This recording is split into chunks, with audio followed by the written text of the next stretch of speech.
What's good, my beautiful kings and queens? This is Wini, your favorite British locked YouTuber. I hope you are all doing amazingly well, just like I am. Now today's video, as you can see by the title, I'm going to be discussing the 5 reasons as to why I do not go to a hair salon to get my looks maintained.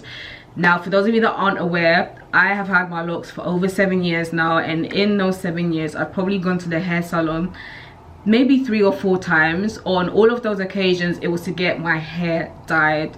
On 2 of the occasions, or 2, maybe 3, it was to get it done in a 3-tone color, and on 1 occasion I think it was red, so I needed it to be bright red. So obviously on those occasions it makes sense for you to get your locks dyed by professional meaning, you know, going to a hair salon. Now aside from that, I haven't been to a hair salon probably in about 3 years now, because I just haven't needed to, and even when I have dyed my hair I've done it at home. So that's that. So literally I'm just gonna dive right in now into the 5 reasons as to why I no longer go to a hair salon. Now the first one is, and I feel like this is really obvious, but it's expensive. And for the life of me, I don't quite understand why it's so expensive when you are going to get your natural hair done at the hair salon. I find that if anything, maybe it's just the area that I'm living in, but I feel like going to the hair salon not for your natural hair is far more cheaper, and I think that's kind of worrying. But for example, there's a natural hair salon right by where I live, and they basically charge you according to the length of your locks.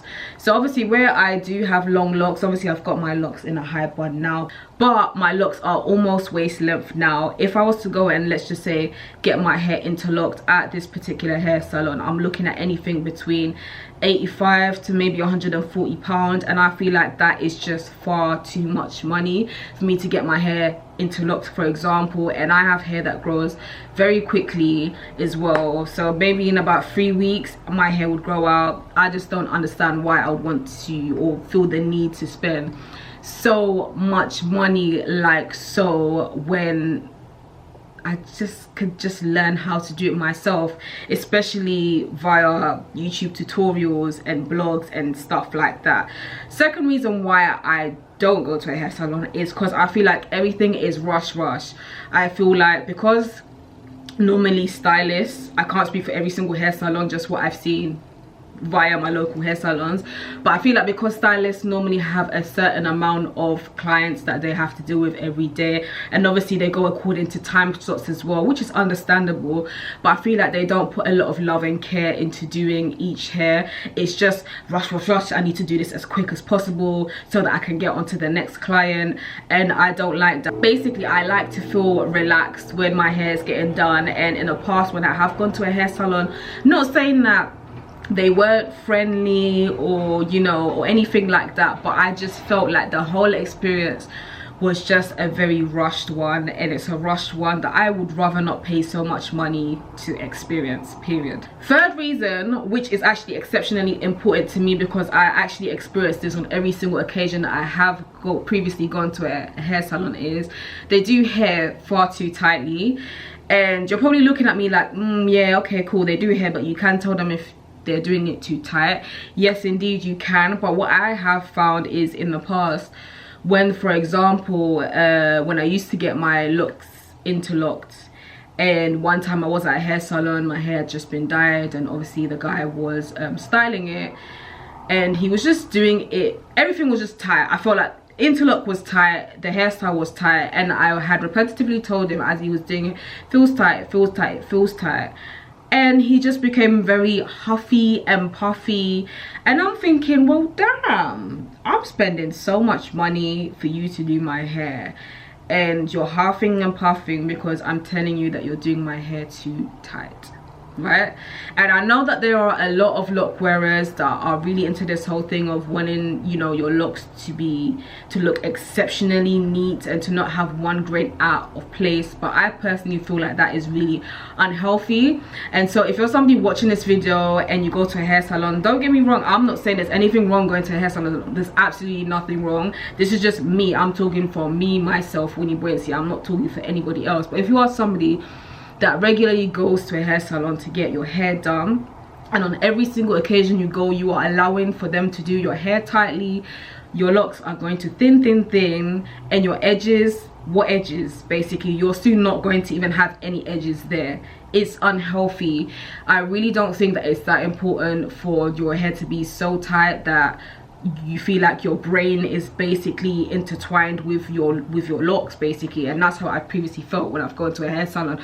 I just felt like everything was just like this, and it's not worth it. You get a headache and other just horrible stuff that I previously experienced that I would never want to experience again. The fourth reason as to why I don't do hair salons, I feel like they just use any hair products in your locks, and I find it very infuriating. I remember the last time I went to the hair salon, and up until now I don't even know what was being used in my hair. They literally use whatever that they have.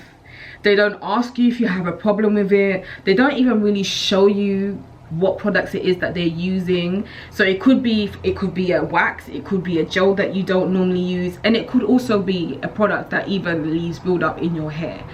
But because it provides you, or it has you feeling like you've left there with a very manicured, neat look and stuff, they feel like it's acceptable for them to be using any products. I really don't like that. I think that it is imperative that if you are going to do my hair, you should at least kind of ask me, okay, these are products that we have, you know, are you okay with this? Are you fine with it? Or just have a conversation with me beforehand so that you can work out what type of products that I would be okay with you using my hair, and what type of products I wouldn't be okay with you using in my hair. Because you're using products that's probably got mineral oil and other shit that shouldn't be in it just because it says lock whatever. And this is why, if you have watched my previous videos, I've always said that I don't believe that just because a product says that it's for locks or dreadlocks, whatever you want to call it, that it means that it is for our hair. Because I find like those type of products that normally say that they are specifically for locks, specifically for dreads, especially those type of pomades or waxes or hair gels, leave flakes, leave build up, just cause irritation. You may even be allergic to some of the products in there, and it can just be very long.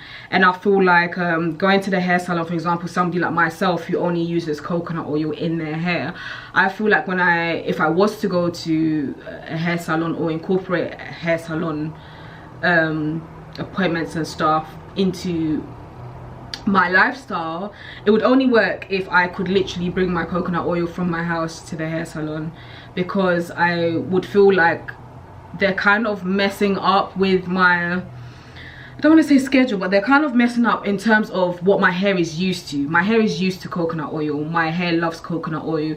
If you're now gonna use some kind of lock wax with 101 ingredients that I can't pronounce into my hair, I feel like you're basically kind of messing up with what my hair is used to, and I don't like that. Right, my last but not least point.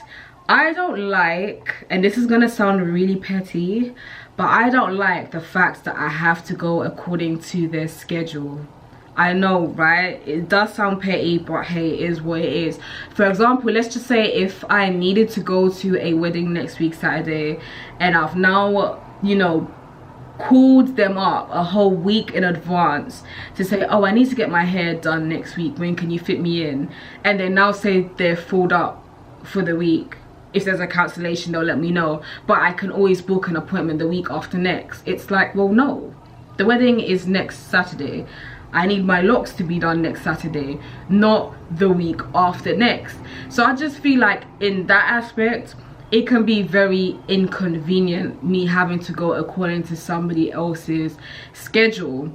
Now, this video is not to say that there's anything wrong with going to a hair salon. Like I've stated, going to a hair salon is perfectly fine. I would just advise you that if you are regularly going to a hair salon, I'm hoping that you have a stylist that, you know, has love and care for your locks, takes their time out to kind of work out what you do like and what you don't like. You know, it's somebody that you can talk to if, for example, they're doing your hair too tightly, or for example, if they're using a product that you don't like, they have a suitable, more natural alternative for your hair. I feel like regardless of you doing your locks yourself or getting it done by a professional, it is very important that your locks are healthy. I feel like having an overly manicured look in regards to your locks is unnecessary, and what I mean by that is some people will get their locks done and there's not a grain out of place. Now don't get me wrong, to the eye, visually it's very aesthetically pleasing, but the damage that it will eventually do to your locks if you are getting your hair regularly done that way is not worth it at all. And I'm telling you that from now and from a place of love, because I have experienced certain mistakes in regards to my locks. For example, for those of you that may have not seen how I started my lock journey, for example, I started my locks via plaits, and the woman who started off the plaits, she was a hairdresser, but she wasn't experienced within locks. So although she only started the plaits off, the plaits were of different sizes, which meant that basically as my locks grew, they all grew in different sizes. Some of them grew out really thin, so then I had to combine some of my locks, which probably could have been avoided had I had just gone to somebody that specialized in locks and had got them instead to start off for me. But at the time I was not educated in that matter. So if you are watching this video and maybe you've just started your lock journey, or you're thinking about getting locks, I am not saying do not go to a hair salon. I am basically letting you know the reasons as to why I don't go and things that I don't like, so that if you do happen to go to a hair salon, these are things to look out for, and these are things to potentially avoid via communication, and making sure that the person that is doing your locks at that hair salon is basically up to your standards. Because what you've got to realize is, if you're paying big bucks to get your hair done, you want to feel comfortable in how it is getting done, and you want to know that you're not going to mess up your locks in the process. That is the most important thing. But yeah, I hope that you enjoyed this video. And just a heads up guys, for those of you that have not noticed, I now have a second channel entitled Winning Women. It has nothing to do with locks whatsoever, but everything to do with chit-chatting about issues, my personal things that I've been through, sharing advice, tips, and things that are relatable to your everyday woman. I'm not excluding men. Feel free to subscribe, feel free to watch. However, most of the stuff I'm going to talk to you is going to be predominantly women that will be able to relate and understand where I'm coming from. So please do show me love, subscribe, hit the notification bell on this channel and my second one. And until my next video, you be good.